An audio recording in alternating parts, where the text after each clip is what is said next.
वो है ना, कौन है वो, आइंस्टीन है ना, तो वो उसने कहा कि तुम अगले जन्म में क्या होना चाहोगे, क्या दोबारा आइंस्टीन बनना चाहोगे वैज्ञानिक? उसने पता क्या कहा, मैं अगले जन्म में प्लम्बर बनना चाहूँगा। कि प्लम्बर, कि हाँ मुझे बिल्कुल एक विशेष नहीं बनना, इसमें कोई सुख नहीं मिलता। समझ में आया कि नहीं आया? आइंस्टीन बहुत अलग टाइप का आदमी था। आइंस्टीन अपने लेक्चर देने जाता था तो उसका ड्राइवर उसके साथ जाता था, तो उसके ड्राइवर को लगभग उसके बहुत लेक्चर याद हो गए, क्योंकि रोज़ रोज़ सुनना वही लेक्चर। तो एक दिन आइंस्टीन जा रहा था तो ड्राइवर ने कहा मुझे भी आपके बहुत लेक्चर याद हो गए। उन्होंने कहा अरे वाह। तो बोले आज बोले एक सभा में जा रहा हूँ मैं, और वहाँ तू आइंस्टीन बन जा, मैं तेरा ड्राइवर। क्योंकि पहले वीडियो तो होते नहीं थे, जानते तो थे नहीं कि शक्ल कैसी है उसकी। उसने कहा कैसी बात करते? उसने कोट उतारा और अपना कोट उसे पहना दिया और बोले आइंस्टीन तो बोले लेक्चर दे दे। तो वो भी कहने लगा ठीक है राजी हूँ, और वो जाके चला गया लेक्चर देने के लिए।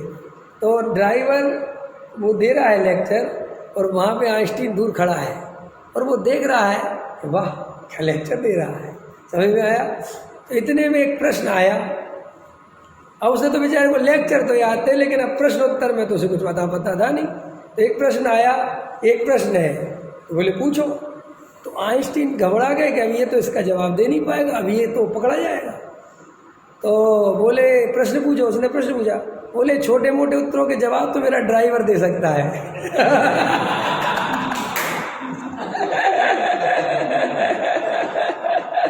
समझ में आया कि नहीं आया?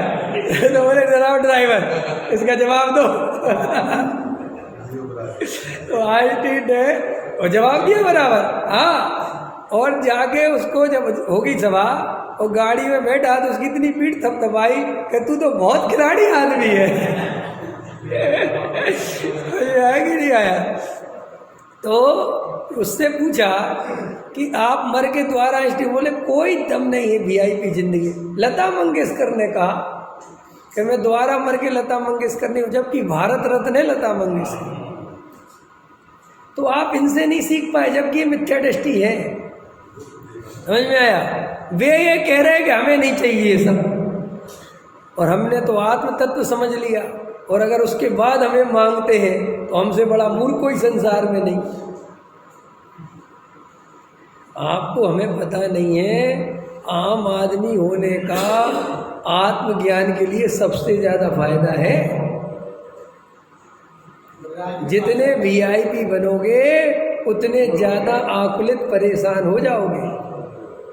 तुम अगर बड़े सेठिया होते अभी तो तुम यहाँ बैठ थोड़ी पाते, क्योंकि समाज तुम्हें बैठने ही नहीं देती। कुर्सी डालता, कोई कुछ करता, कोई कुछ करता, और बाबूजी करता, और तुम्हारे दिमाग में चल रहा होता ये ज़्यादा ही कुर्सी डाल रहे हैं, अब भी रसीद कट्टा लेके आ जाए। अब 21,000 दूँ कि 51,000 दूँ, समय सार सुनते रहते और दिमाग में 51,000 और 61,000 घूमता रहता। कोई फायदा नहीं है पुण्य के उदय का, मोक्ष मार्ग में कोई फायदा नहीं। बस देव शास्त्र गुरु मिल गए, सत समागम मिल गया, बस इतना ही पुण्य चाहिए था, और वो अपने पास है और बढ़िया है। बाकी का नहीं है, ये अपने फायदे में है, घाटे में नहीं है। हम दुनिया के सबसे भाग्यशाली लोग हैं, जितनी दवाई चाहिए थी उतनी ही मिली। ओवर खा जाते तो मर जाते, और ये भी नहीं मिलती तो भी मर जाते। ना एक्सपायरी डेट की चाहिए और ना ओवरडोज चाहिए।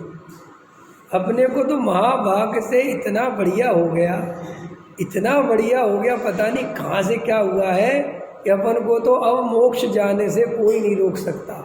ये भरोसा आ ही जाना चाहिए, और अगर नहीं आ रहा है तो अभी तुम्हें 100% आत्मा नहीं मिला है।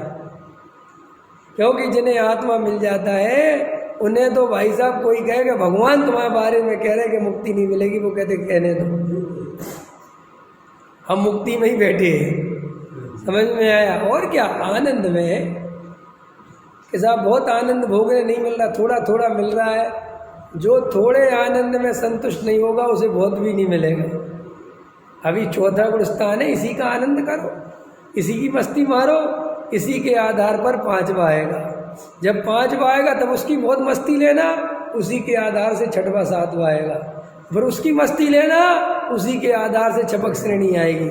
लेकिन शिकायत करोगे तो चौथा भी चला जाएगा। शिकायत का काम वस्तु स्वरूप में